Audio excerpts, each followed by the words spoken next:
So, Josh, you were the first to report about Pete Hegseth and this woman who he paid to keep quiet. So tell us more about your reporting and what is the story here? Yeah, so At Dispute is an encounter that happened at a hotel in California a few years ago. What Pete Hegseth says happened is that he was drunk. The woman started the encounter and that it was investigated and nothing was found and he wasn't charged after she filed a complaint. She tells a very different story, according to an account that the transition received from a friend of hers. She blacked out, doesn't remember 6 to 9 hours of what happened, believes she was raped. What we learned is that he actually made a financial payment to this woman, though his lawyer says he did nothing wrong. He wanted this to go away because it was the height of the Me Too movement. It was the height of a time where he was afraid he was going to get fired, according to his lawyer. But he did offer her a financial settlement. We also talked to authorities in California who confirmed they investigated this and charges were not brought, but it's unclear exactly why charges were not brought here. So what we know is that there was an encounter at a hotel in Monterey, California. There's wildly diverging accounts of what happened.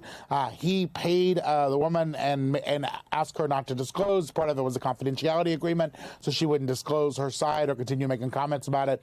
His lawyer said that was just to protect his reputation, and we're still doing a lot of reporting to try and figure out what we can learn about this. And did she go to the hospital? Is that right? I mean, both sides indicate there was some sort of an encounter, and then she went to the hospital? Yeah, that seems to be what happened here. According to the memo that the transition team received, she went to the hospital and had a rape kit. His team also says she was examined. Okay, Elise, so now you have this back and forth. Do they or don't they release this report? I want to play what Oklahoma Senator Markwayne Mullin had to say about Hegseth on Meet the Press. I think he's a good pick, but once again, as allegations come out, we'll figure out if, as the Senate moves forward with the advise and consent to the President of the United States and doing our constitutional duties, we'll figure out if he can get confirmed or not. And I do think that Pete's a good pick for this position. And just to follow up with you, because you had said you absolutely plan to vote for him. Do you still absolutely plan to vote for him? Well, I do. As of right now, I start with yes. But can I be moved off of that? I'm sure. So here we go. I guess the question becomes, are allegations, again, allegations like this, at this point in time, problematic to get confirmed? Tell me what you're thinking about this, Elise. Chris, I think it still does matter at the end of the day. These are very horrific allegations. And also you look at what the scrutiny that Matt Gaetz is under too, and they both are of a sexual nature. And frankly, there's a reason that there's a full-field background investigation to make sure that you're not an easy mark for foreign governments and foreign spy agencies. And so this isn't just about morality. This is about national security at the highest level and checking if and vetting if these candidates, have the personal willpower and the right frame of mind to hold these very high offices. So I guess the other question is about what the Senate is going to do, right? And when you hear Corey Lewandowski, do you take what he said, Elise, as a challenge, as a reminder, as a warning? The thing about Corey Lewandowski throwing it out there is he just always has so much mess coming out of his mouth that you don't know what's true and what's not. And anything could be true 1 second with Trump, and then Trump could change his mind on a dime. So who knows? I do think that if Trump seems to be solidly behind his candidates, that GOP senators are going to have a really, really difficult time separating themselves from these cabinet picks. But I do think that the confirmation hearings could be absolutely horrible for the GOP senators to have to sit through. So it really is all going to hinge on Trump and Trump alone. We know, Allie, this ethics meeting is later this week. What's the latest? What are people talking about in terms of the chances that this report makes it into, first of all, the Senate's hands, but then into the public? Yeah. Well, the Senate wants it. They've made clear, both Republicans and Democrats alike want to see this report.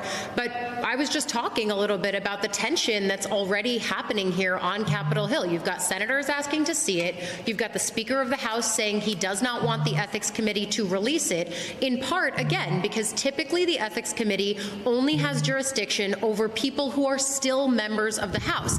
Gaetz is no longer a member of the House. He resigned. And so the Speaker thinks that it would open, again, the Speaker's words, Pandora's box to have this report released after Gaetz had resigned.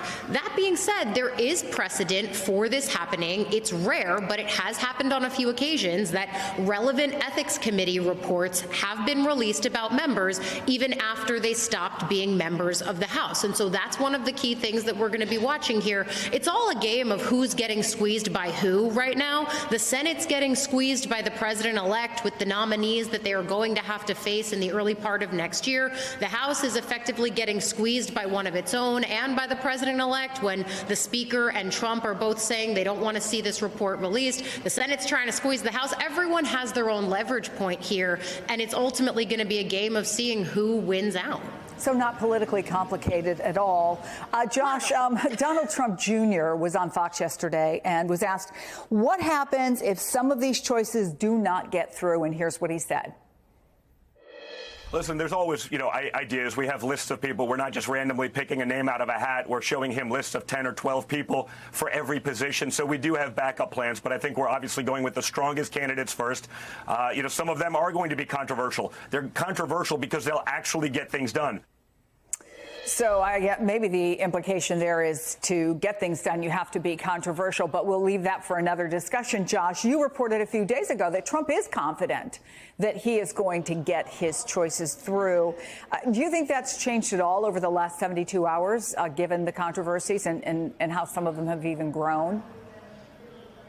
Well, I think his team knows that he has three difficult confirmation hearings here. You have RFK Jr., who we haven't spoken about here, but also his pick to be HHS secretary. His team knows that's a difficult one. You have Matt Gaetz, obviously, which is widely viewed as the most challenging one. There's some signs that he will not have 50 votes unless something changes. Trump's team knows that. But, that could change at any moment. In this current Republican environment, I don't want to make predictions, but right now, Matt Gaetz would not have the votes, according to Senate Republican aides, to get confirmed.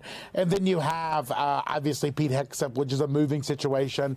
I talked to a senior Trump person last night who said that they spoke to the president-elect this weekend, that the president-elect wants to keep Pete Hegseth, is aware of everything that's come out, has full confidence in him, and he wants this fight. So I think you're going to see Hegseth, Gaetz, and RFK go for this fight in the coming weeks. All three of them will be somewhat challenging confirmations. But Trump's team feels like they want to have these fights. And so because of that, I think we're going to watch these hearings play out. Ali Vitale, Josh Rossi, thank you both. Elise, you're staying with us.